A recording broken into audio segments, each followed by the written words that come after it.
अरे सामनेटा छाड़ो दादा, सामनेटा छाड़ो।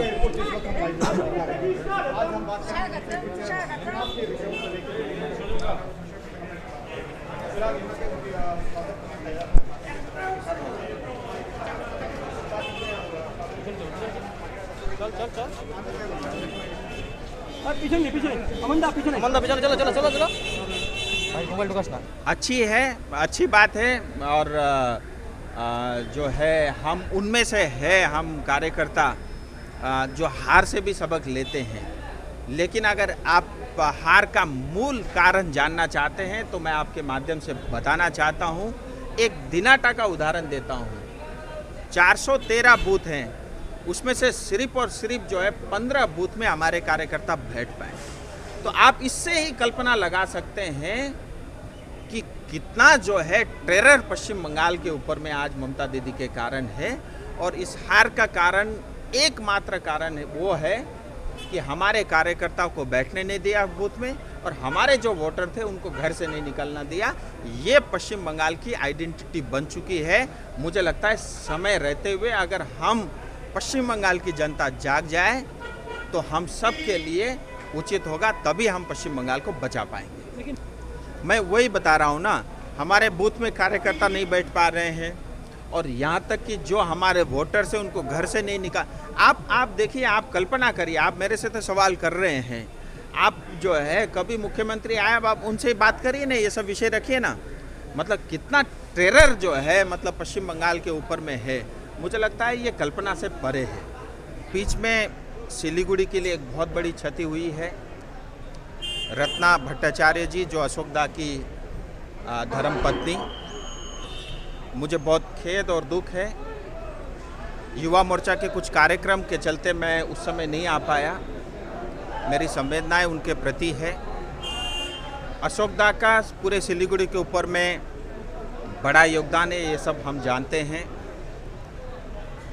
लेकिन उनकी पत्नी का भी कम योगदान नहीं था। चाहे सामाजिक काम हो, सेवा के काम हो, चाहे गरीबों की सेवा करनी हो, वो भी उतनी एक्टिव थी। अशोक दा के प्रति मेरी पूरी संवेदनाएं हैं और मैं उनसे मिलने भी जाऊंगा। इतना ही नहीं, उन्होंने एक बड़ा विचित्र सा बयान दिया जो अपने आप में कल्पना करते भी हंसी आती है, और ये दर्शाता है किस तरह से पश्चिम बंगाल को मुख्यमंत्री को यहाँ की लोगों की जो एस्पिरेशन है उसके बारे में जानकारी नहीं है, या यहाँ की स्थिति के बारे में पूरी तरह से उनको जो है अवगत नहीं कराया गया। उन्होंने दो बात कही। एक बात उन्होंने कही कि वो भी चाहती हैं कि स्थायी राजनीतिक समाधान हो और उसके लिए कुछ सुझाव उनको दिया जाए, अच्छी बात है। लेकिन तुरंत पलट के 2 मिनट बाद ये भी साथ में कहती हैं कि जीटीए चुनाव कराएंगी। सो ये दोनों बातें जो है, कोई जिसको इस क्षेत्र की जानकारी है या जो दार्जिलिंग तराई डूअर्स को जानता है, ये कभी नहीं कह सकता। जीटीए सिर्फ और सिर्फ एक पार्टी के लिए फंड कलेक्शन करने का ऑर्गेनाइजेशन मात्र है।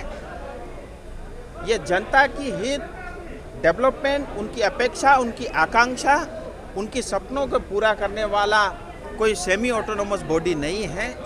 हम इसको खारिज करते हैं, हम इसको नहीं स्वीकारते।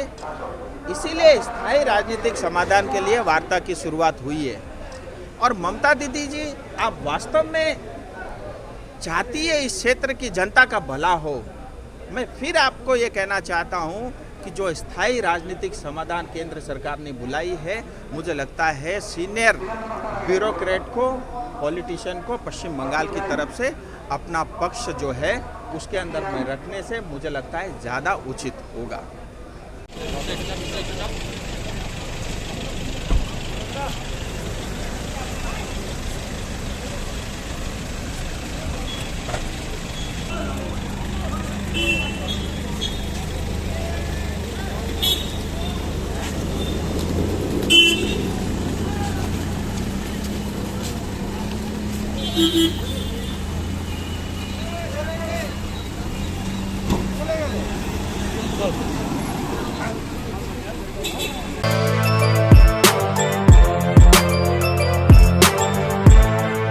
এখন অনেক বড়।